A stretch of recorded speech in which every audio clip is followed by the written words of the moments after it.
Hello friends, welcome to my YouTube channel. हमेशा की तरह यूजफुल टिप्स के साथ आज की वीडियो शुरू करते हैं अपनी पहली टिप से। चलिए फ्रेंड, देख लेते हैं अपनी पहली टिप को। मेरी पहली टिप होने वाली है आलू को लेके। दोस्तों, जब भी हम मार्केट से आलू लेकर आते हैं तो आपने देखा है आलू हमें कभी भी एक साइज के नहीं मिलते। कुछ छोटे मिलते हैं तो कुछ बड़े मिलते हैं। लेकिन दिक्कत जब आती है जब हम इन आलूओं को बॉईल करते हैं तो क्या होता है कि छोटे वाले आलू तो जल्दी गल जाते हैं, लेकिन जो बड़े वाले आलू हैं वो कच्चे रह जाते हैं। तो उस टाइम पे हम क्या करें? तो उसके लिए बहुत ही आसान ट्रिक है कि आपने क्या करना है, पहले आप आलू को अच्छी तरीके से वॉश कर ले। वॉश करने के बाद आपने क्या करना है, ये जो बड़े वाले आलू हैं इनको आपने चाकू की मदद से इस तरीके से हाफ में कट कर देना है। इसके बाद आप आलू को उबलने के लिए रखें। जब आप ऐसा करेंगे तो आप देखेंगे कि आपके आलू जो है इवनली गलेंगे, इनमें से कोई भी आलू कच्चा नहीं रहेगा। चलिए फ्रेंड, बढ़ते हैं अगली टिप की तरफ। मेरी अगली टिप होने वाली है मटर को लेके। दोस्तों, जब भी हम मार्केट से मटर खरीद कर लेकर आते हैं तो हम उनको अक्सर छील कर स्टोर करके रखते हैं। लेकिन दिक्कत ये आती है जब हम उनको स्टोर करके रखते हैं तो इस तरीके से उनके अंदर से अंकुर उठने शुरू हो जाते हैं, जो कि खाने में बिल्कुल भी टेस्टी नहीं लगते। तो उसके लिए आप क्या करें, जब भी आप मटर छील कर रखें उससे पहले आपने क्या काम करना है, उससे पहले आपने लेना है तेल। आप किसी भी तेल का या रिफाइंड का इस्तेमाल कर सकते हैं। उसके बाद आपने तेल लेके सारे अपने मटर हैं उनके ऊपर इस तरीके से तेल की कोटिंग कर देनी है। इस तरीके से जब आप मटर को स्टोर करके रखेंगे तो आप देखेंगे कि आपके मटर में से कोई भी अंकुर नहीं फूटेगा और जैसे आपने मटर रखे थे आपको वैसे ही फ्रेश मिलेंगे। चलिए फ्रेंड, देख लेते हैं अगली टिप को। मेरी अगली टिप होने वाली है जूस को लेके। जूस हमारे लिए बहुत हेल्दी होता है। बच्चे, बूढ़े, जवान सभी को जूस हमें पीना चाहिए। लेकिन सर्दियों में एक दिक्कत आती है कि जूस जो होता है बहुत ज़्यादा ठंडा लगता है, जिसको पीने के लिए हमारा मन नहीं करता है। और अगर हम छोटे बच्चे या बड़े बुजुर्ग को दें तो उनको ठंड लगने का खतरा रहता है। तो फिर हम करें तो क्या करें कि हम जूस का सेवन कैसे करें? तो उसका बहुत ही बढ़िया उपाय लेकर आई हूँ कि उसके लिए बहुत ही बढ़िया ट्रिक लेकर आई हूँ कि आपने क्या करना है। आपने लेना है एक कोई भी बर्तन और उसको आपने रख देना है अपने गैस के ऊपर और थोड़ी देर के लिए आपने बर्तन को गर्म करना है और उसके बाद गैस की फ्लेम को कर देना है ऑफ। उसके बाद आपने क्या करना है, अपना जो जूस लेना है उस बर्तन के अंदर डाल देना है। जैसे ही आप बर्तन के अंदर डालेंगे तो आप देखेंगे एकदम सू की आवाज आएगी।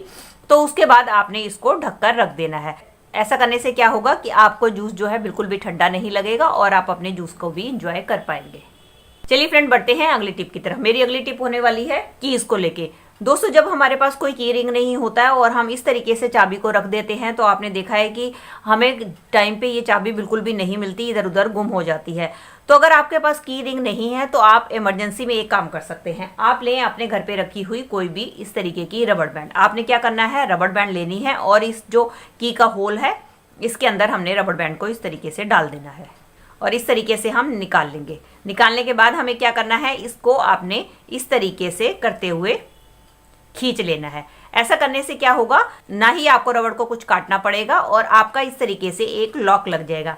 इस तरीके से अगर आप अपनी कीज को रखेंगे तो ये गुमेगी नहीं और दूसरा इसकी मदद से आप इसको बड़ी आसानी से कहीं भी हैंग करके भी रख सकते हैं। चलिए फ्रेंड, देख लेते हैं अगली टिप को। मेरी अगली टिप होने वाली है इस तरीके की स्कूल कैप्स को लेके। दोस्तों, हम बच्चों के स्कूल तो बदलते ही रहते हैं, लेकिन क्या होता है हर स्कूल में अलग कलर की कैप होती है, जिसके कारण स्कूल की कैप्स हमारे पास इसी तरीके से बची रह जाती है। तो आज इनका बहुत ही बढ़िया यूज मैं आपको बताने वाली हूँ कि आप क्या करें। आप कोई भी जो है कैप ले लें और उसके बाद आपने क्या करना है, आपने लेना है कोई भी हैंगर। हैंगर लेने के बाद आप क्या करें, इस तरीके से आप क्या करें, कैप को ऊपर से फोल्ड कर लें जैसे कि मैंने फोल्ड किया है। और उसके बाद आपने क्या करना है, इस फोल्ड वाले हिस्से को आपने डालना है इस हैंगर के अंदर।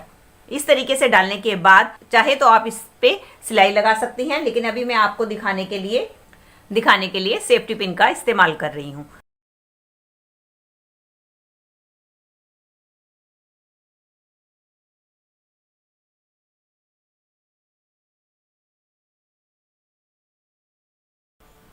ये देख सकते हैं दोनों कैप मैंने हैंगर के साथ इस तरीके से दो सेफ्टी पिन की मदद से मैंने एक कैप को इसके साथ टाई कर दिया है। इस तरीके से ही दूसरी कैप को मैं इस हैंगर के साथ अटैच कर दूंगी। चाहे तो आप इसके ऊपर सिलाई भी लगा सकते हैं। देख सकते हैं दोस्तों, मैंने दोनों कैप को सेफ्टी पिन की मदद से हैंगर के साथ अटैच कर दिया है।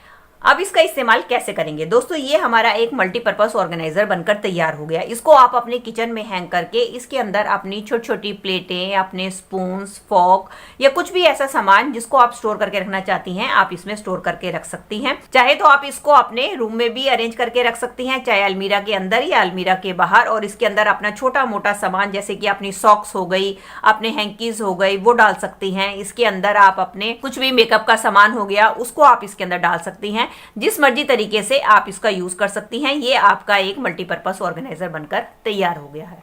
चलिए फ्रेंड, बढ़ते हैं अगले टिप की तरफ। अगले टिप में मैं चढ़ाने वाली हूँ अपने वाइपर के ऊपर रबड़ बैंड। हमें दोस्तों अपने वाइपर के ऊपर रबड़ बैंड क्यों चढ़ानी चाहिए, चलिए देख लेते हैं आज की अगली टिप में। दोस्तों, अक्सर हम अपने किचन के स्लैब की धुलाई करते हैं, हम उसको पानी से क्लीन करते हैं, लेकिन जब हम उसके ऊपर नॉर्मल इस तरीके से वाइपर को लगाते हैं तो सर्दी होने की वजह से हमारी स्लैब है अच्छी तरीके से सूख नहीं पाती। और कई बार क्या होता है कि हम अपने कमरे की या अपने घर की फर्श की सफाई करते हैं और हम उसके ऊपर वाइपर लगाते हैं तो भी हमारा फर्श गीला रहता है, जिसको सुखाने के लिए अक्सर हम पंखे का इस्तेमाल करते हैं। और सर्दियों में तो आपको पता ही है, पंखा चलते ही हमें ठंड लगनी शुरू हो जाती है। उसके लिए आप लें कोई भी कपड़ा। इस बात का ध्यान रखिए, आपका कपड़ा सूती होना चाहिए। अगर आपका टॉवल वाला कपड़ा है तो बहुत बढ़िया रहेगा, आप उसका इस्तेमाल कर सकते हैं। उसके बाद आपने क्या करना है, इस तरीके से वाइपर के ऊपर अच्छी तरीके से इस कपड़े को लपेट देना है। और इसके बाद हम लेंगे एक रबड़ बैंड और रबड़ बैंड की मदद से इस कपड़े को हम सिक्योर कर देंगे ताकि ये हमारा कपड़ा जो है इसमें से बिल्कुल भी हिले ना। चलिए अब इसका इस्तेमाल कैसे करना है ये मैं आपको दिखाती हूँ। इसके बाद जब आप अपनी स्लैब को साफ करेंगे तो आप देखेंगे कि आपकी स्लैब जो है मिनटों में ही सूख जाएगी। इस तरीके से मैंने वाइपर के ऊपर कपड़ा चढ़ा दिया है। अब हम इसकी मदद से जब आप क्लीन करेंगे तो आप देखेंगे कि आपका फर्श एकदम सूख जाएगा, आपको बार बार पोछा लगाने की जरूरत नहीं पड़ेगी। चलिए फ्रेंड्स, बढ़ते हैं अगली टिप की तरफ। मेरी अगली टिप होने वाली है कपड़ों को लेके। दोस्तों, अक्सर आपने देखा ही है कि सर्दी में हमारे कपड़े 2-2, 3-3 दिन तक हमारे कपड़े सूखते नहीं है और सूख भी जाते हैं। तो जब हम उनको हाथ लगाकर देखते हैं, हमें कपड़े इतने ठंडे लगते हैं, हमें समझ में नहीं आता है कि वो सूखे हैं कि नहीं सूखे हैं, क्योंकि कई बार वो थोड़े थोड़े से नम रह जाते हैं, उनके अंदर थोड़ी थोड़ी सी नमी रह जाती है। तो उस कंडीशन में आप क्या करें दोस्तों, अक्सर हम अपने कुकर में दाल, सब्जी, चावल तो बनाते ही हैं, तो क्या होता है हमारा कुकर काफी देर तक जो है गर्म रहता है। तो हम क्या कर सकते हैं कि आपने जो कपड़े हैं, जो कि हमारे कपड़े सूख नहीं पाते, गीले रह जाते हैं, तो आप इनके ऊपर इस तरीके से कपड़ों को डालकर सुखा सकते हैं, क्योंकि ये काफी देर तक गर्म होने की वजह से इसके अंदर हीट बनी रहती है और इस हीट से हमारे जो कपड़े पूरी तरीके से सूख नहीं पाते वो भी आसानी से सूख जाते हैं। इस तरीके से आप कुकर ले सकते हैं, पतीला ले सकते हैं या कोई भी छलनी का भी इस्तेमाल कर सकते हैं अपने कपड़ों को सुखाने के लिए। ये तो हुआ एक तरीका कि आप अपने छोटे मोटे कपड़े इसके ऊपर सुखा सकते हैं। दूसरा तरीका ये है कि आप क्या करें, थोड़ा सा कुकर में पानी ले, पानी गर्म करने के बाद आप क्या करें, इसको थोड़ा सा गर्म कर ले। इस तरीके से आप अपने कपड़ों के ऊपर ये गरम गरम कुकर को फेरेंगी तो आप देखेंगे कि आपके कपड़ों में जो भी थोड़ी बहुत नमी रह जाएगी या थोड़े बहुत भी गीले रह जाएंगे वो कुकर की मदद से बड़ी ही आसानी से सूख जाएंगे। इस तरीके से सर्दियों में आप बड़ी आसानी से अपने कपड़ों को बिना धूप के सुखा सकते हैं। ये थी मेरी आज की वीडियो। आई होप आपके लिए यूजफुल रही होगी। दोस्तों, इनमें से कोई भी टिप आपके लिए हेल्पफुल रही है तो वीडियो को लाइक, शेयर एंड कमेंट कीजिएगा और इसी तरीके से मुझसे जुड़े रहने के लिए बेल आइकन के साथ मेरे चैनल को भी सब्सक्राइब कर लीजिएगा। मिलती हूँ नई वीडियो के साथ, तब तक bye bye and thanks for watching.